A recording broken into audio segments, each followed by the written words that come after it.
plots. So I'm just going to review kind of quickly what we learned the last time. So a box plot is a visual presentation of our 5-number summary. And the 5-number summary is what you can get in your calculator when you do your one variable stats. And it gives you the minimum. Let's right here. It gives you the minimum, the Q1, the median, the Q3, and the maximum of your data. So, for example, when we're going to do the box plot, we did the box plot for the survivors. This is, you can see that up there.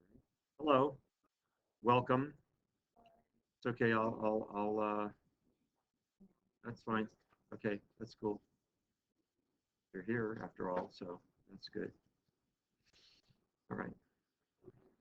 So when we were doing the box plot of the survivors, we started out by making the box. And the box starts here with Q1, which was 153. Survived 153.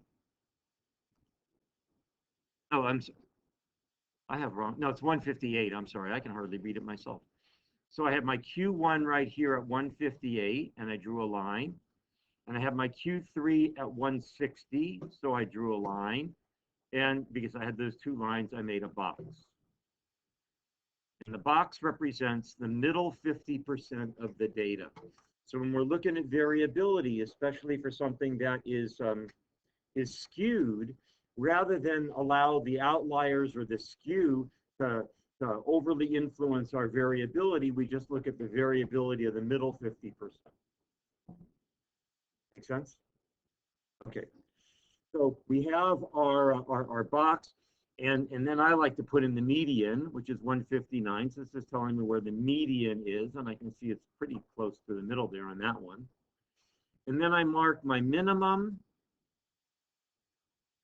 and my maximum, and I connect them with a line. And those are called whiskers. And I don't know why. Do they look like whiskers to you? They look like whiskers to me. I don't know why. But it really doesn't look much like a whisker, does it? I mean, but I don't know. They do look kind of like whiskers. I don't know. I can't really figure out. Yeah, why? Oh, maybe so. Yeah. I mean, I look at it and it seems totally logical that it's a whisker, right? But it doesn't really. I mean, if I think about my cat's whiskers, it doesn't look anything like my cat's whiskers, you know. But at any rate, that's what they're called, and so we'll go with the whiskers. All right. So that's how you make a box plot, or that's how we made a box plot until today. Because today we're going to make a modified box plot. So a modified box plot is going to show us outliers. That's going to be the difference. Is a modified box plot is going to show us outliers, and we're going to have a very technical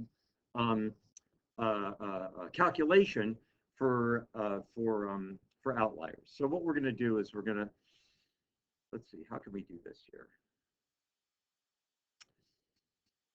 The sparrows that died. Okay, let's take a look at our sparrows that died.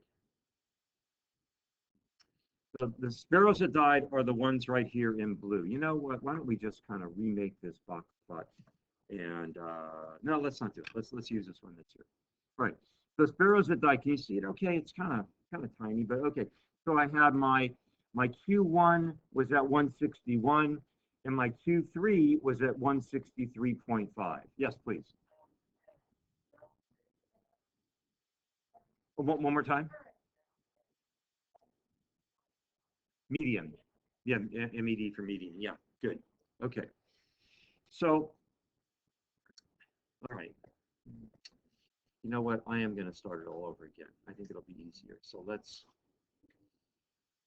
take the data here. Here's the sparrows that died, and let's give ourselves a new smartboard spot. Okay, here's the sparrows that died. I think I can make that even actually a little bit bigger. Great. And I will I'll make my my x-axis right here. Let's go right here. Remarkably straight line for me. And my minimum is 156. So let's just start it down here at like 154. So I have a little bit of space. And let's go up to here. And we'll call this 168. So I have a little bit of space.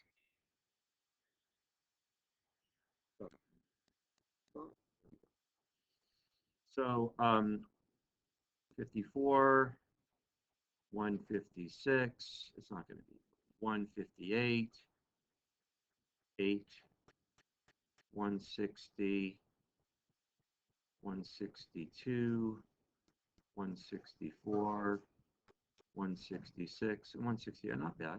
Okay. All right. So I'm going to make my box first. And I'm going to have my Q. This is my Q1. This is my Q3. So I'm going to put my Q1 at 161. And I'm going to put my Q3 at 163.5. So right about here. And I'm going to connect them. And there's my box. And I'll stick my median in there at 162. Now I'm going to start making some calculations. So you pay close attention. What I'm going to do is I'm going to make what are called fences. So the way I determine what a fence is I take my IQR. So my IQR is 163.5 minus 161. So my IQR is 2.5. Tell me if I make a mistake, okay? My IQR is 2.5. Yes.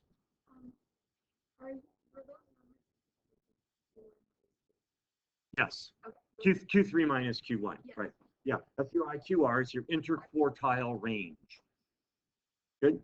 Okay. So I'm going to take my my IQR and I'm going to multiply it by 1.5. So that is worth writing down. I'm going to take my IQR and I'm going to multiply it by 1.5. So I have 2.5 times 1.5, and that gets me 3.75. So I go 2.5 times 1.5, so this is IQR, and I get 3.75. And I'm going to draw a fence at Q3 plus 3.75 and Q1 minus 3.75. So let's just show you how I'm going to do it here. So Q3 is a 163.5. So Q3 is equal to 163.5. And then I'm going to add 3.75. So I have 163.5 plus 3.75. And my upper fence is at 167.25. So let's put that like, I don't know, looks like it's 167.25. So like right about here. And it's a dotted line, and it's not really part of the graph, but it's a fence. Yes, please.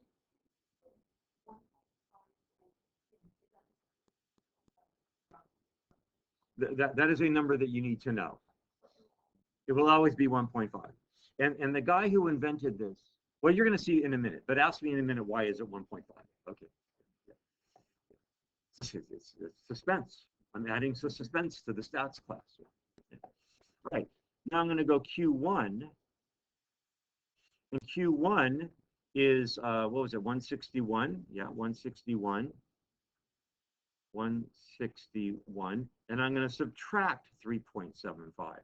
3.75. And I get 157.25. So that's going to be my other fence right here. You know what? I'm going to put those numbers on there so that we can see it more clearly. 157.25, and the other one was 167.25. Yes. Are you adding 3.75 to 3 and not subtracting? Is that just Yeah, so what I'm doing here, Megan, is I am setting these fences, and anything, any data point that is outside the fences is an outlier. So we have an actual, like a way of calculating what an outlier is, not just by looking at it and saying, well, that looks like an outlier. If it is more than 1.5 times the IQR outside of the uh, the data set, it is an outlier. You follow what I'm saying here?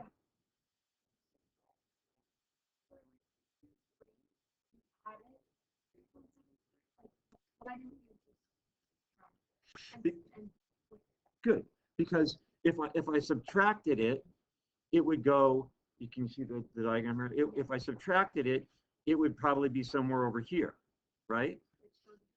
It doesn't help us find that the higher outliers. So we add it to find the higher outliers, and we subtract it to find the lower outliers. Good question. Everybody clear? Pretty good? We're doing it? Okay, great. So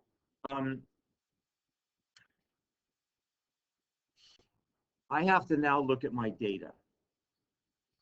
So do I have any data that is less than 157.25? Well, let's go to my calculator here. And I'm going to go stat, edit, and I don't remember what was in my different fields here, but I'm going to put L1. I'm going to make it the sparrows that died. So first I'm going to clear it out. And now I'm going to make it, I'm going to go up to L1, enter, second list, and I need the sparrows that died. So I know it starts with a D. I went too far. D, L, and G. That was the ones who died. I hit enter. I think I just got the wrong data. Come on, Mr. Jenkins. You can do this. I know you can. Second list, alpha. Where's D? A, B, C, D. And I want to go down to here, D, L, and G. Okay. So I want to know if there's any data that is less than 157.25. So I'm going to go stat, and I'm going to sort in ascending order to my data that's in L1, because I just put it in L1. And that means I can go now stat, edit, and I have a data item that's 156. That's my lowest data item. Everybody see that? Yeah, okay, so I'm going to go here and I'm going to put a little dot, a single dot here at 156. That's an outlier because it is outside the fences. Let's see if I have a data item that's greater than 167.25. I'm just going to go to the bottom of my list by going up.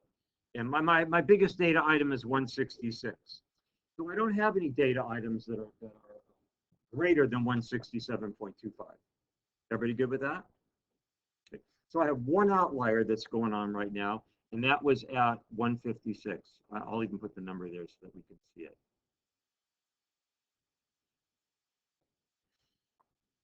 All right, let's pause for questions. I think we're being pretty clear, but are there any questions so far? Because the next part's going to be a little bit tricky, and that's where do we put the whiskers? All right, yes, please. Yeah, the stat, the how to find, yeah, sure. Okay, so are you good, Megan, that I put my data into L1. Do you remember how to do that? Yeah. Okay, so that we're good at, right? Yeah. Okay. So if I go, all my data was in L1, and I go stat, and see, it gives me these. I usually have edit, but they also have sort ascending and sort descending, sort A and sort D. So if I pick 3, for example, sort D, well, what do you want to sort D? I want to sort my L1 in descending order. So biggest number on the top, smallest number on the bottom. And I hit enter and it says it's done. Well, I'm going to go back to my stat edit my lists, and I can see now my biggest number is at the top and it's descending. So that's one way you can find out what's the highest value and what's the lowest value. Sure. Right, because this is descending, right? So watch what happens when I click up and I'm at L1, right? And I'm going to click up one more time, and it takes me to the bottom of the list. So now I can see the lowest value is the 156. Okay, good. Now, just for clarity here, if I also had a 157, that's also outside the fence, right? So I could have two outliers. You can have numerous outliers, and you have to mark each one. Please. That's the fence, outside the fence. Yeah. No, okay.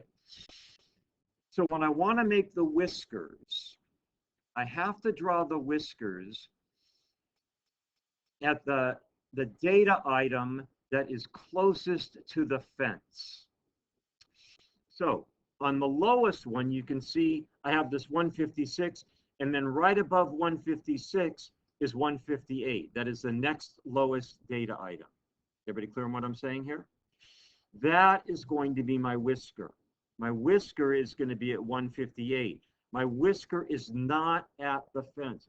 Sometimes it'll be at the fence, but usually the whisker is going to be inside the fences. And then I want to see, well, what's my highest data item? My highest data item is 166, and that is within the fences. So there's my other whisker. And then I connect them with a line. One sec, Kate. And then what I do is, and I hope I can do this properly, is I erase my fences. So I'm going to erase that fence. And I'm going to erase that fence. And that is what a modified box plot looks like. So you can see your outlier. You can see other than the outlier, the actual lowest data point and the actual highest data point, excluding outliers. Yes, Megan, and then Kate.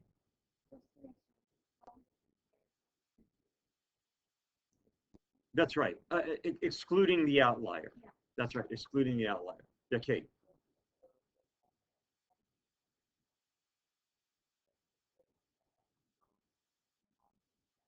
That's correct.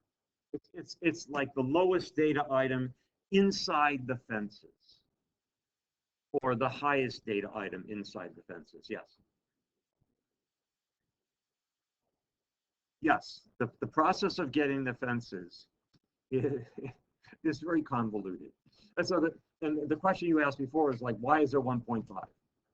So the guy that invented this concept, they asked him once, why is it 1.5? And his answer was, well, one didn't seem big enough and two seemed too big. So it's kind of random, right? You know, but that's what we use. Yeah, yeah. So you want me to go through the process again, how to find it? Sure. You know how to calculate the IQR, right? So we have the IQR, and then we multiply the IQR by 1.5. And that's and we got, in this case, we got 3.75.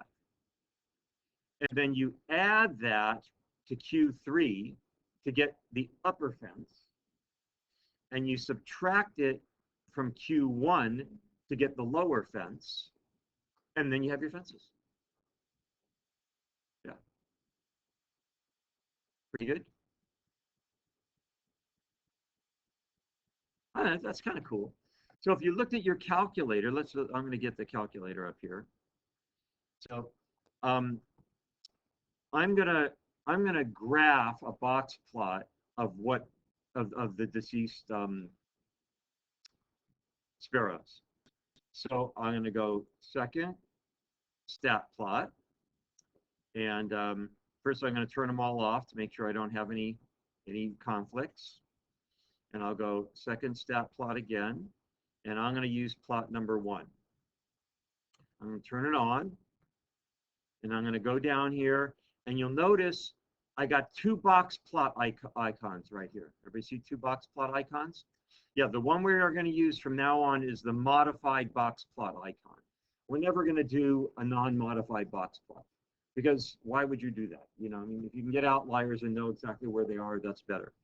So I'm going to click on the modified box plot icon, and the list, am I going to sneeze?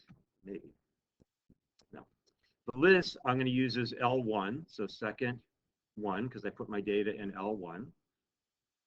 And then I'm going to go zoom, I'm going to go zoom 9. And what do you know? I have a modified box plot. And if I go trace, I can find out, well, I could actually kind of go all the way over here and say my min, my very min, my outlier is at 156. My whisker, my lower whisker is at 158. My Q1 is 161. My median is 162. My Q3 is 163.5. And my maximum value is 166.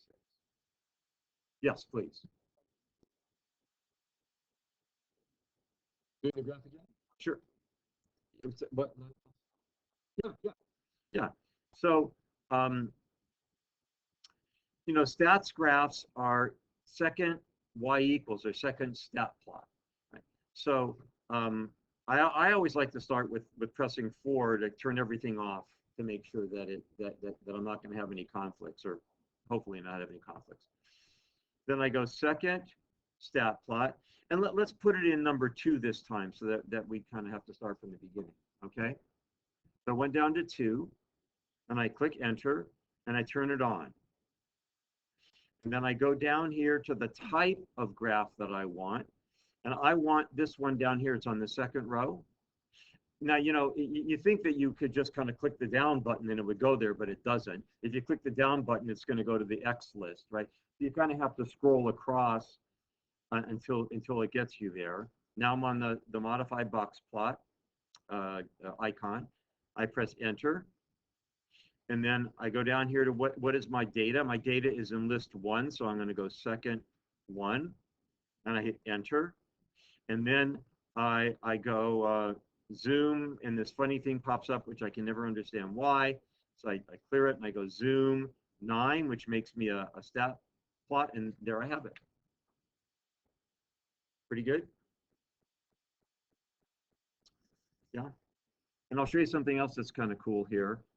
Is I'm going to go to second stat plot, and in plot number 1, I'm going to change it right here. I'm going to turn this, I'm going to turn it on, and I'm going to violate all my principles here, and I'm going to make my X list the survivor sparrows. So I'm going to go second list, and I need to go to S, which is, I think, there.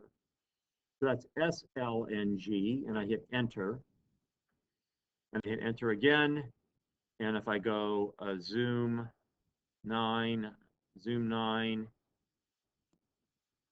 I get both box plots. I can actually have 3 box plots, and I can compare them very quickly. Pretty neat. Oh, you're not like really excited. You should be like really excited. This is, oh my God, there you go. That's better. That's better. I feel better now. All right. So that's how you make a modified box plot. That's also how you determine whether something is an outlier or not. Is this 1.5 times IQR? And you know, you can do that with even if it's unimodal and symmetric, you can apply the same process and, you know, come up with a reasonable estimation of what the outliers are. All right, let's see where we're at then.